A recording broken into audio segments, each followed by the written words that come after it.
അതെങ്ങനെയാ? ഒരു 5 മിനിറ്റ് വൈകിട്ടുണ്ടെങ്കിൽ അപ്പൊ വിശന്നങ്ങ് കുടല് വീർത്ത് ചാവുമല്ലോ നീയൊക്കെ. ഞാൻ 100 പ്രാവശ്യം പറഞ്ഞു ഞാനതൊന്ന് ചെയ്യട്ടെ, എന്നിട്ട് എടുത്തു തരാന്ന്. എവിടെ കേൾക്കാൻ? അതുകൊണ്ട് എന്താ, പെണ്ണുങ്ങൾ സമയത്തിന് എഴുതി അയച്ച് അവർക്ക് സമ്മാനവും കിട്ടി, എനിക്കൊന്നുമില്ല. അത് തന്നെ. ഇതേ കുറേ ഞാൻ തലയിലോട്ട് ഞാൻ കോരി ഒഴിക്കും ഞാൻ. ചിലപ്പോ ഉണ്ടാക്കും, ചിലപ്പോ ഉണ്ടാക്കൂല. അതിനെന്താ വേണം? ഇവിടെ പട്ടിണി കിടന്നാലും നിങ്ങളുടെ വീട്ടിലോട്ട് ആരും കഴിക്കാൻ വരുന്നില്ല ഇവിടെ നിന്ന് ആരും. കഴിക്കണമെങ്കിൽ കഴിക്കാം, പുട്ട് കുഴപ്പമില്ല. പക്ഷെ കടലക്കറിയിലെ കടല വെന്തിട്ടില്ല. കടല വെന്തില്ലെങ്കിൽ കണക്കായി പോയി. നാളെ മുതൽ ഞാൻ കുതിർത്ത കടല തരും. ചത്തോ ജീവിച്ചോന്ന് അറിയാൻ വേണ്ടി വന്നേക്കുക. ഇവിടെ ആരും കഴിക്കാനൊന്നും ഇരിക്കണ്ട, ഇവിടെ അതിനുള്ള ഭക്ഷണവും ഇല്ല.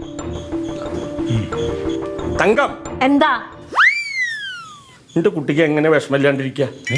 ഇവൾക്ക് കിട്ടേണ്ട പ്രൈസ് അല്ല അവള് തട്ടിയെടുത്തത്. അപ്പൊ അവൾ ഇങ്ങനെ പെരുമാറുന്നതിൽ ഒരു തെറ്റുമില്ല. എരുതിയിൽ എണ്ണ ഓരി ഒഴുകി. എന്താ അമ്മാവൻ പറഞ്ഞതിൽ തെറ്റ്? എന്റെ മനസ്സ് മനസ്സിലാക്കാൻ അമ്മാവന് മാത്രമേ പറ്റുള്ളൂ. എന്റെ പൊന്നു മച്ചമ്പി, ഈ മാസിക തന്നെ വരുന്ന ലക്കത്തില് 2 മിനിറ്റ് കൊണ്ട് ആൾക്കാരെ ചിരിപ്പിക്കുന്ന ലഘു തമാശ, അതിന് മത്സരിക്കാം. അതിന് 7000 രൂപ ബസ് പ്രൈസ് ഉണ്ട്, ഫോട്ടോയും അടിച്ചു വരും. പിന്നെ ഞാൻ തങ്കച്ചേട്ടത്തി അടുത്ത് പറഞ്ഞു ഒരു കാര്യം, നമുക്ക് അതിലേക്ക് എഴുതി അയക്കാന്ന്. സമ്മതിക്കത്തില്ല?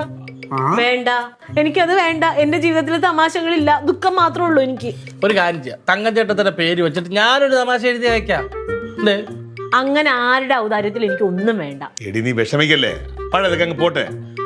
ഈ കാര്യം ചെയ്യ്, പുതിയ തമാശ എഴുതി ആ പൈസ മേടിച്ചോ. ആളെ ആരെങ്കിലും ഒരു തമാശ പറഞ്ഞു കൊടുത്താണ്. ഞാനൊരു തമാശ പറഞ്ഞു. വിവാഹ ദല്ലാളിനോട് ചെറുക്കൻ്റെ അമ്മ, പെൺകുട്ടി ഡോക്ടർ കണ്ണു വെച്ചതാണെന്നും പിടിച്ചാലേ നടക്കുന്നല്ലടോ താൻ പറഞ്ഞത്. എന്നിട്ട് പെൺകുട്ടിക്ക് കണ്ണിന് കാഴ്ചയുമില്ല, നടക്കാനും പറ്റുന്നില്ല. അപ്പോ ദല്ലാൾ, അതാണല്ലോ ഞാൻ പറഞ്ഞത്, പെണ്ണിന് കണ്ണിന് കാഴ്ചയില്ലാത്തതുകൊണ്ട് ഡോക്ടർ ഓപ്പറേഷൻ ചെയ്ത് കണ്ണ് വെച്ചതാണെന്നും കാലിന് പ്രോബ്ലം ഉള്ളതുകൊണ്ട് നമ്മൾ പിടിച്ചാൽ നടക്കുന്നു. അതാണ് ഉദ്ദേശിച്ചത്. നല്ല തമാശയല്ലേ? ഇതിനെക്കാട്ടിലും കിടിലെ ഒരു തമാശ ഞാൻ പറയാം. ആഹാരം കഴിക്കാൻ ചെന്നയാൾ ഹോട്ടൽ ഉടമയോട്, ഒരു ചുറ്റിക കിട്ടുമോ ഈ പുട്ടുപൊടിക്കാൻ?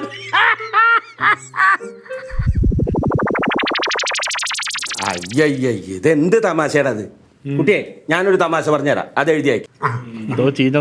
രാത്രി സൈക്കിളിൽ യാത്ര ചെയ്യുന്ന സൈക്കിൾ യാത്രക്കാരനോട് പോലീസുകാരൻ, എടോ നിന്റെ സൈക്കിളിന് എവിടെയോ ലേറ്റ്? അപ്പോൾ സൈക്കിൾ യാത്രക്കാരൻ, നല്ല നിലാവുള്ള രാത്രി, നല്ല വെളിച്ചമുണ്ടല്ലോ സാർ, പിന്നെ എന്തിനാണ് ലേറ്റ്? അപ്പോൾ പോലീസുകാരൻ സൈക്കിൾ യാത്രക്കാരനോട്, നല്ല കാറ്റ് വീശുന്ന രാത്രി, പിന്നെ എന്തിനാടോ നിന്റെ സൈക്കിളിന് കാറ്റ്? സൈക്കിളിന്റെ കാറ്റ് ഊരി വിടുന്നു.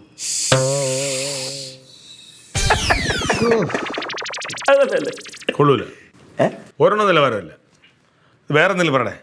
എനിക്ക് തമാശയെ വേണ്ട. എന്റെ പേരിൽ ആരെങ്കിലും ഇവിടെ തമാശ എഴുതി അയച്ചിട്ടുണ്ടെങ്കിൽ ഞാൻ ഈ ഉത്തരത്തിൽ കെട്ടി തൂങ്ങിച്ചാവും. കനക, നീ അത് ശരിക്കും ഉൾക്കൊള്ളാനിട്ടാണ് ഈ നിലാവുള്ളത്. ഇത് ഞാൻ തന്നെ എന്റെ മക്കൾക്ക് പറഞ്ഞു കൊടുത്തിട്ടുണ്ട് നേരത്തെ.